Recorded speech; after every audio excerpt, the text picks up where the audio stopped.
Doctor Balasaheb Sawant Konkan कृषी विद्यापीठ दापोली आणि जागतिक बँक तसेच Indian council of agriculture and research यांच्या सहकार्यातून दापोलीमध्ये प्रथमच आधुनिक कृषी शिक्षणाची संधी, उज्ज्वल भविष्याची नांदी या कार्यक्रमाचे 24 डिसेंबर पासून आयोजन करण्यात आले आहे। याबाबत कोकण कृषी विद्यापीठाचे कुलगुरू संजय भावे यांनी माहिती दिली। डॉक्टर बाळासाहेब सावंत कोकण कृषी विद्यापीठाने एक नवीन प्रोग्राम जागतिक बँक आणि Indian council of agriculture research यांच्या सहकार्याने सुरू केलं आहे। आपण की साधारण 8वी ते 11वी पर्यंतच्या विद्यार्थ्यांना कृषी शिक्षण म्हणजे काय, कृषी शिक्षणाच्या संधी काय आहेत आणि कृषी शिक्षणातून आपल्याला संशोधनाकडे कसं जाता येईल आणि उद्योगाकडे कसं जाता येईल ह्याचं त्यांना मार्गदर्शन होणं गरजेचं आहे।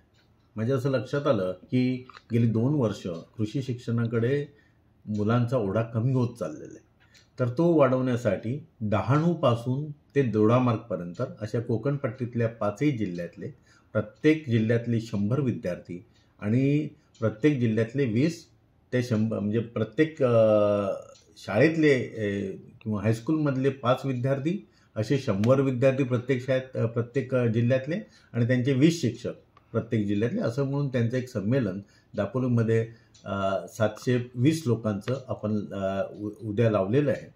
उद्या 24 तारीखला त्याचं उद्घाटन शालेय शिक्षण मंत्री श्री दीपकजी केसरकर साहेब करणार आहेत। आदरणीय पालकमंत्री उदयजी सामंत हे या समारंभाला उपस्थित राहणार आहेत आणि त्यांच्याबरोबर मी कालच आदरणीय खासदार सुनीलजी तटकरे यांच्याशी बोललो, त्यांनी यायचं कबूल केलेलं आहे। या व्यतिरिक्त आमचे जे कार्यकारी परिषदेचे सदस्य जे आहेत, संदीपजी राजपुरे आहेत, सुनीलजी दळवी आहेत, हेही त्या समारंभाला उपस्थित राहणार आणि सगळ्यात महत्त्वाचे इथले आमदार साहेब योगेश दादा हे या समारंभाला, योगेश दादा कदम हे या समारंभाला उपस्थित राहणार आहेत आणि मार्गदर्शन करणार आहेत।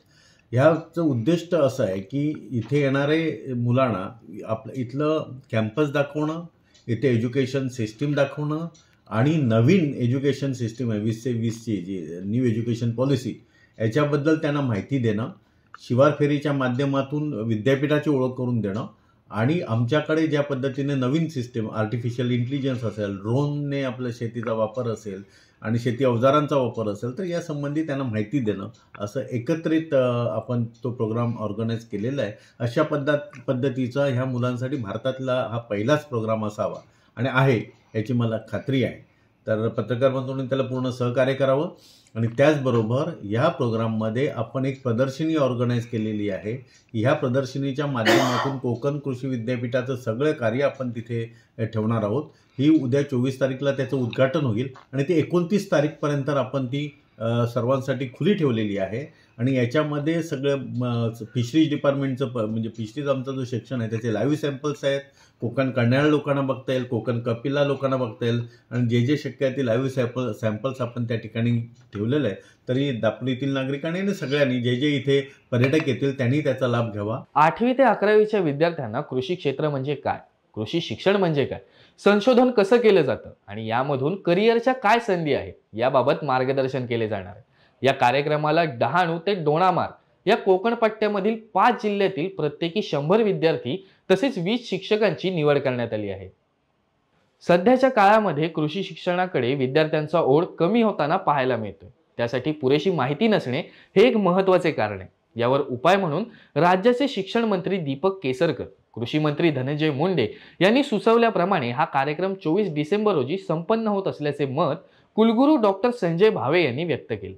यावेळी विद्यापीठाचे शिक्षण संचालक डॉक्टर प्रशांत बोडके, विस्तार शिक्षण संचालक डॉक्टर प्रमोद सावंत, कुलसचिव डॉक्टर प्रमोद हळदवणेकर आणि डॉक्टर संतोष वरवडेकर हे उपस्थित होते।